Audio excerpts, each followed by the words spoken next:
Okay, we're back from the break, and again, this is the No Spin show, right? We don't have any set agenda.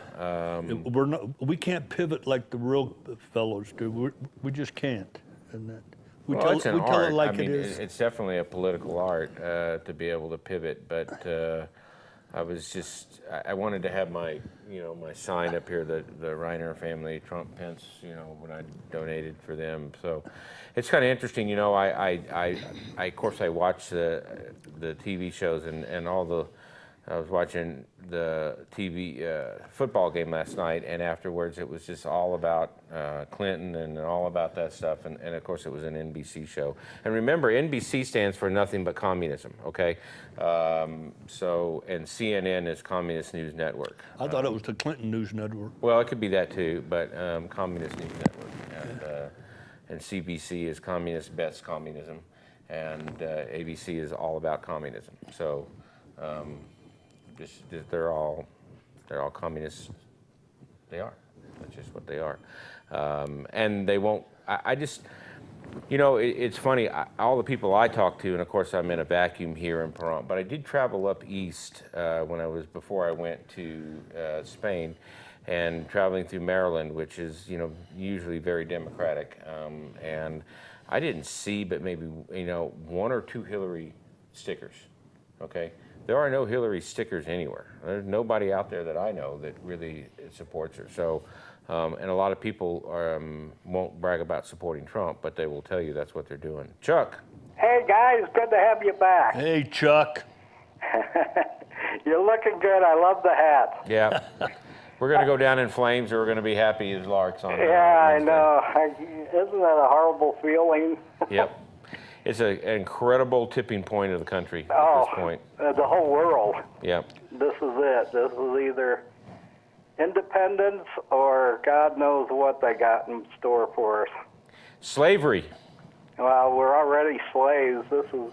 No, then it comes out of the woodwork. Yeah, exactly. Yeah. Yeah, I really was fascinated by what Leo said about LSD. I never took any of that stuff.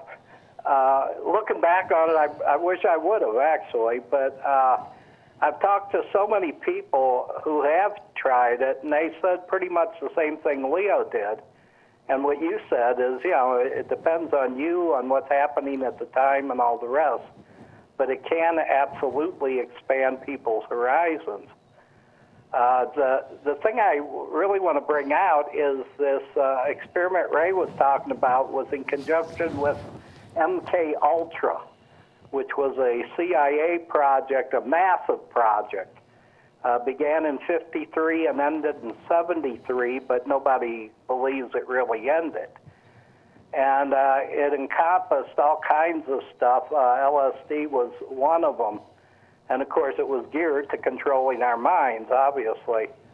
But to me, one of the real interesting aspects was the Unabomber, who was a genius, child prodigy and all the rest, went to Harvard. They put him in the program. And, obviously he killed several people and blew up a lot of mailboxes and did a lot of harm. But on the other hand, his manifesto is absolutely fascinating to read. It's a work of art, really. If you separate the acts he did from what he wrote, it's unbelievable. So in a way, I look at LSD and the effects of all that stuff kind of in that perspective that, it can be incredibly horrible for people and society, or it can, have beneficial aspects, especially if people can get past this mind control that they have on everybody.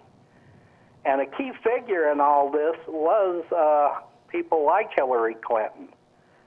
There's a book called Transformation of America, Trans Formation of America, and it's really one of the most amazing books I've ever read about MK Ultra and that. So I'll leave it at that. I don't want to keep blabbing. No, it's all good. It's all good stuff. I mean, Lord knows we we all have information that in areas that we see, and we have, we've done reading. It's sometimes you read, and you use your experience in life to put things in perspective, and you either choose to believe it or you don't choose to believe it. Just like UFOs, per se. I mean, everybody deep in their gut knows that there's something out there, but they've never seen it, and even if they see it, they're not sure if it's real or not. So how do you make that transition? I mean, if I were to have been, abducted on a spaceship and come back unharmed, and I come back and tell somebody that that's what happened to me, next thing I know, I'd probably be in a psych ward. And people that have those types of experiences, it's hard to relate to people that haven't, and they can't even assimilate where you are on those thought processes. Does that kind of make sense? Mm-hmm. So, unless they have an open mind or you have an open mind, you can't, you just don't know. I mean, a person told me that they were basically, this is back in 1996, that they were doing some hunting up in northern Nevada. And so they're basically up on a mountain range, and a ship comes up from the ground. This is in Nevada. Comes up from the ground, passes 150 feet over his head, and it's got tiles. It looks like a spacecraft. It's got some type of electrical pulse to it, and he turns around to look at it, and it's got blue lights behind it. No sounds, no jet engine. And it's gone, just like that. Now, why would that person have it? I know that person. He wouldn't lie to me, So this is back in 1996. I mean, that technology. So I do believe that there's this huge head fake. There's the stuff that they show us, the shuttle, the Apollo mission, all this other stuff. But then there's the stuff that we don't know about, okay? So what we think is aliens is probably actually our own, elite people traveling to different countries, starships, traveling to different universes. But they can't tell us that, because if they tell us that, everybody stops working. I mean, the world ceases to exist on the plane that it's on. Would you agree? I absolutely agree. I'd like to get back to the LSD subject, though. Chuck, LSD come on the scene when I was in the 7th or 8th grade.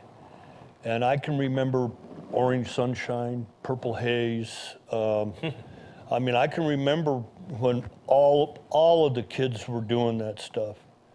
And they were doing it a lot. And they had these movies back then, Reefer Madness, and you remember Reefer Madness, Chuck? Oh God, yeah. Where you would take a puff of marijuana and jump out of 15-story buildings. But as I recall, growing up in that era, they talked about these bad trips and people doing just bizarre things, but I don't remember any of that with the kids that were in school there were kids that were in school that took a hit of acid every day for a week or 2 weeks or 3 weeks at a time. Now these kids are they've retired. They're policemen in Vegas. They're running the hotels in Vegas. They're in politics in Nevada. Yeah. And Timothy Leary, who probably was the grandfather of LSD or whatever, the man was absolutely brilliant. And you talk about the Unabomber had an IQ over 140. Yeah. And I just, I think about that stuff. I think about Reefer Madness. I never seen anybody jump out a window after they smoked marijuana. But well, real quick, I've been reading my granddaughter's psychology book at UNLV. I got a copy of it. Be careful there, Chuck. I know, but I just finished the part about how the neurons and all that fire, and the chemical involved in just the thought process. And it's just amazing. You guys that are doctors, it's so amazing what you guys have learned. But yet it's also so amazing to me how much we don't know.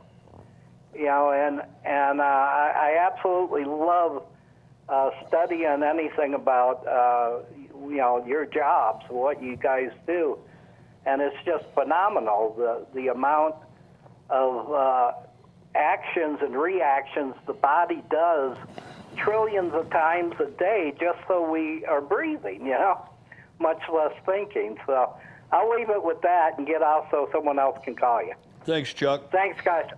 Yeah, thank you for calling. Yeah, the body's a pretty resilient, amazing thing. I see, people that hurt themselves for years and years and years, and the body tries to adapt and cover up for it. But you can only throw so many insults at your body over time before it takes its tolls. And I saw a patient the other day, and he had this is really classic. He had prostate cancer that looked like it was stable, and he had a few other problems, but his liver enzymes were elevated. And I asked him if he drank, and he said yes. He says, I like red wine. And I said, well, that's good. I said, how many do you drink? And he said 3. Well, and usually whenever you ask and they say 3, you usually double it, so that means 6. And I said, well, it's hurting you. Well, I don't want to do anything that hurts me, but I'm not going to quit till after the holidays. So this is that, that logic, and it's just like, if you don't want to quit, don't quit. My job is to tell you that it's hurting you, but a lot of people just don't think they're the ones that are going to get hurt by what they're doing until the point that it rears its ugly head. Blood pressure is a great example of that. You don't think your blood pressure is going to hurt you until you have a stroke, and then you might want to do something about it. So, I don't know. But anyway, I think it's close to break time, right? Are we going to go on break here in a minute? Yeah, okay. We'll be right back, and then hopefully we'll be talking to you about insurance and a few other things. We'll be right back. Thank you.